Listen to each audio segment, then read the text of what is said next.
A very warm welcome to everyone. My name is Shashi, Masters in Chemistry from Kurukshetra University, Kurukshetra. I am highly thankful and at the same time excited to share my academic knowledge, my presentation skills.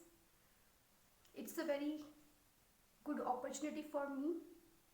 So, today the topic on which I am giving my presentation is the basic classification of the subject chemistry. So, what is chemistry is all about? Science. It's one of the branches of science.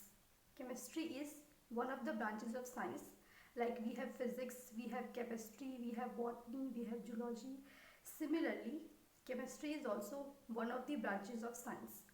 So, before we study any topic, any subject, it's very important and it's very crucial to understand the fundamentals first. We have to start our concepts about a particular subject or about a particular topic. First of all, we have to understand the fundamentals. The fundamentals should be clear. They should be on our fingertips. Then only we can imagine or thought of studying the subject in a long run. So, if I talk about my subject chemistry, it's very important to understand the periodic table. First of all, we have to study the periodic table. As you can see, I am having a periodic table with me right now. Is it visible to? I hope my fingers crossed. It should be visible. So, it's the periodic table. We are having so many elements present around us. The physical world around us. The physical world that we are able to see with our naked eyes is full of so many elements. So, all the elements that exist on our earth, we have classified all those elements in the form of a periodic table. We have classified the elements according to their properties. We have given them a particular position in the periodic table. So, we need to understand this periodic table, on what basis the elements are classified. It's the beginning. It's the basics.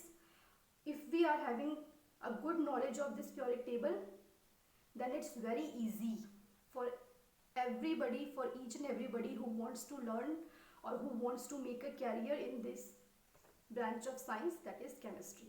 So, coming to my topic.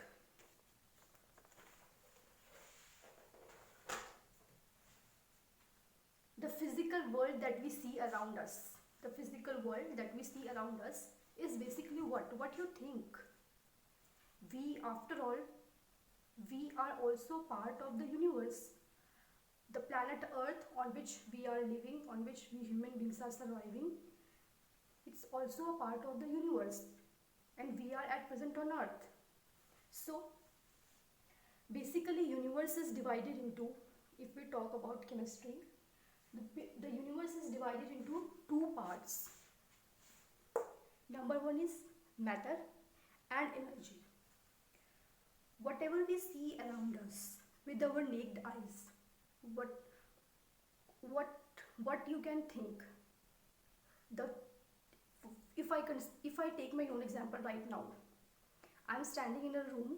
I am having walls. I am having whiteboard, fan, bulbs. So these all are the physical things that I can see around me at present. These all constitute the matter. Each and every physical thing that you can see with your naked eye, that you can touch with your hand, that is having a particular shape, particular size, its own volume, constitute the matter. And energy. What is energy? Energy, the heat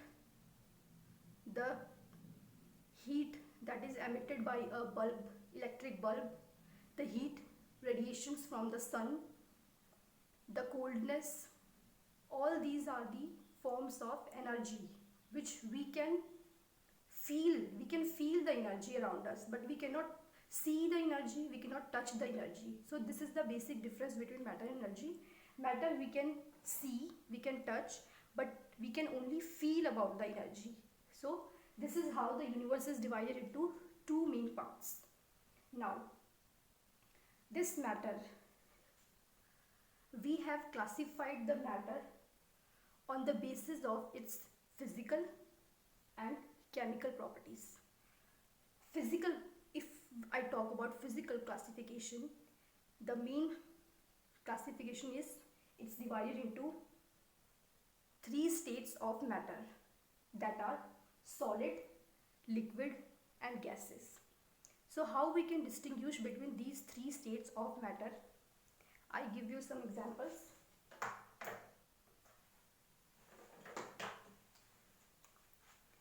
For example, I am having two markers with me in my hands. These are, as you can see, these are solid. Solid, how we are going to define this? Solid is anything that is having its own shape, its own volume. They are having their own unique shape and their own volume. So solid is anything that has definite shape as well as its own definite volume. So these are the examples of solid, or you can take any example.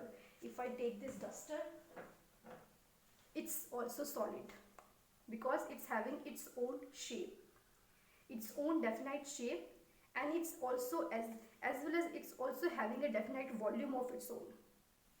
Or you can also take the example of this whiteboard. This whiteboard is having its own shape, as at the same time it's having its own volume. So this is how we define the solid states of matter. Now come the liquid state of matter. So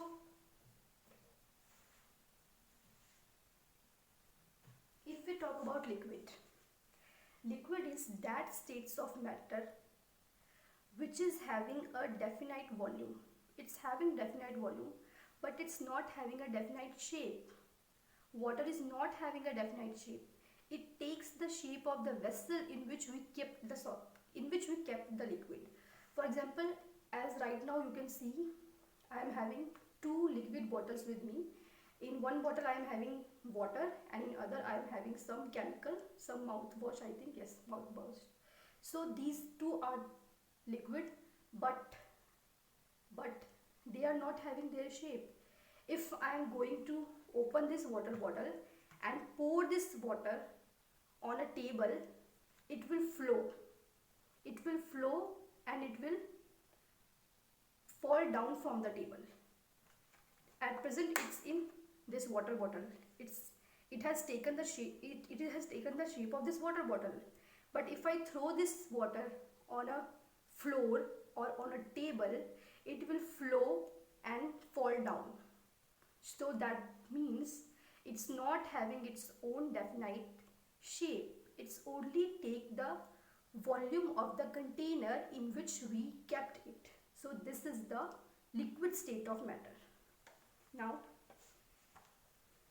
the third is gases. Gas. We all breathe air.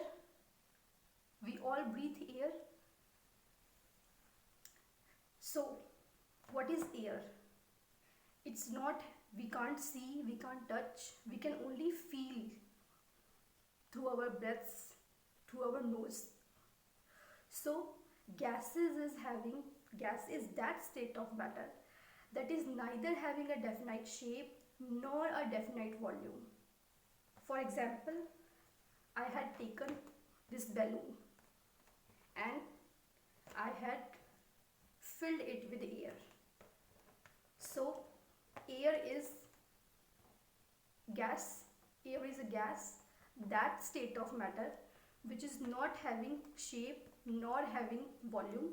it takes the shape of the material or container in which you kept it. For example, it has taken the balloon, air has taken the shape of this spherical balloon. So this is the third states of matter, gases. Now next is the chemical classification of matter. Chemical classification of matter is on the basis of chemical properties. On the basis of chemical properties, we have divided the matter in two forms: pure substances and mixtures. What are pure substances? Further, we have divided them into elements and compounds. What is the difference between element and compound? Element means those which constitute only one type of atom. Only one type of atom. For example, carbon, hydrogen, oxygen. These all are the examples of elements. Now come the compounds. What are compounds? Compounds are formed when we mix, when we combine these elements in a definite proportion. In a definite proportion is in a fixed chemical composition. For example, as you can see in the case of water, we have 2 atoms of hydrogen and 1 atom of oxygen. So it's the form of compound. So we all drink water in our daily life in the form of liquid, or what else? Water is also present in the form of ice. It's summertime, we all are taking cold water, we all are having our fridge full of ice trays. Okay, so water is also present in the form of solid. It's also present in the form of solid, it's also present in the form of liquid, as well as water is also present in the form of water vapor. It's present in the form of water vapor in the surrounding around us. So, but what's the main point? What's the main point? The main point here is that the chemical composition of water remains the same. Whether water is in the form of ice, it's in the form of liquid, it's in the form of water vapor. Its chemical composition always remains same in all the 3 states of matter, that is 2 atoms of hydrogen and 1 atom of oxygen. Now, what else is the difference between compound and element? The elements remain as such, but in case of compound, the elements lose their identity. We get this H2O, which is completely different in property from the elements hydrogen and oxygen. How we can say that? Because hydrogen, when it burns with a pop sound. It gives a pop sound. And oxygen, we all know that oxygen is supporter of combustion. Without oxygen, it's not possible for us to imagine combustion. It's very crucial for the process of combustion. But this water,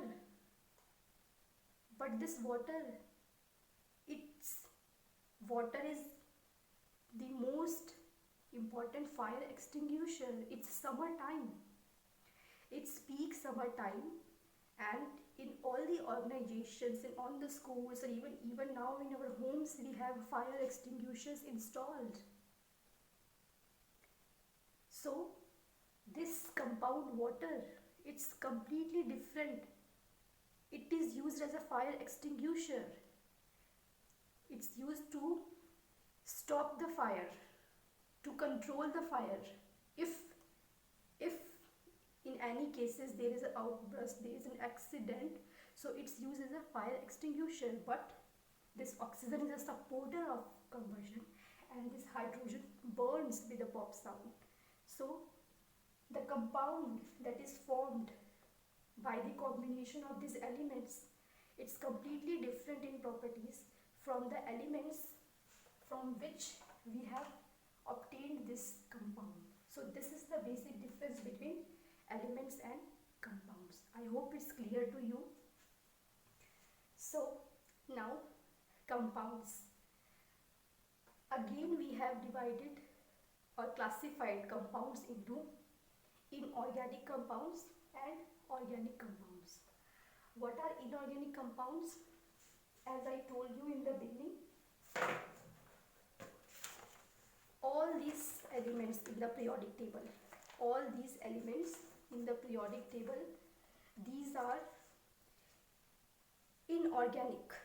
Inorganic different elements, like you have the hydrogen, helium, lithium, beryllium, boron, carbon, nitrogen, oxygen, fluorine. These all are the inorganic compounds. And if we talk about organic compounds, what's the difference between inorganic and organic compounds? Organic compounds are those compounds that are only having carbon, hydrogen and oxygen present in them. So organic compounds are having only carbon, hydrogen and oxygen present in them. It's the basic difference between inorganic and organic compounds. Now, so this is the classification of pure substances under the chemical classification. Next is the mixtures. Now what are the mixtures? What are mixtures? If we take these elements and we make a mixture with the help of these elements, it should be, there are two conditions. Two conditions are there. Number one is two types of mixtures. Mixture is basically, for if I take the example of, we all are consuming lemon water, it's peak summer time. What we use, what's the process of making lemon water? We take sugar, we take water, we mix the sugar in the water, so the sugar completely gets dissolved in the water. The sugar gets completely dissolved in the water, and we are not able to see the sugar particles. Only what we can see is only the mixture. So mixtures means a uniform composition. The chemical composition is same throughout the solution, and the mixture is divided into mainly two parts: homogeneous mixture and heterogeneous mixture.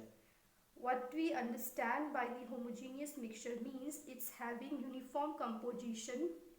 The mixture is having uniform, it's same throughout the bulk of the mixture. If I'm taking a glass of water and I am making a sugar solution, I am dissolving sugar in a glass of water, and the sugar gets completely dissolved in that glass of water, that means I am having a homogeneous mixture of sugar in water. Or I can take the example of air. We all know air is a mixture of gases. There are different kind of gases in air. Highest is nitrogen, 78%. Then comes the oxygen, 21%, and other gases in very less amount. So these are the homogeneous mixture. Now the second is heterogeneous mixture. In case of heterogeneous mixture, the composition is not uniform throughout the mixture. The composition is not throughout the bulk of the mixture. We can see with our naked eyes the different components clearly. We can see the different components clearly. For example, I can take the example of pulses. We all consume pulses in our day-to-day life. For example, I am having this packet of pulses with me. So we all consume these pulses in our day-to-day life. what we find in them. We find sometimes it's very strange experience that we find small stones. We find some stones in them. So that stones we can clearly see with our naked eyes. Our mother, our grandmother, they used to remove that stone from the pulses before cooking it, before cooking before cooking the meals. So we can easily see with our naked eyes. That means that is example of heterogeneous mixture. Heterogeneous mixture means we can, all the components are, we can easily see them, we can easily separate them by any physical or chemical methods. So this is a brief classification about universe, about the physical world on the basis of its physical and chemical composition. It's the beginning of, it's the basics, fundamentals about the subject chemistry. And the father of chemistry is Antonio Lavoisier. He is the father of the chemistry. So this is all from my side. I hope you understand that I had tried my level best, and I hope the topic is clear to you. So thank you so much for giving me this opportunity. Thank you.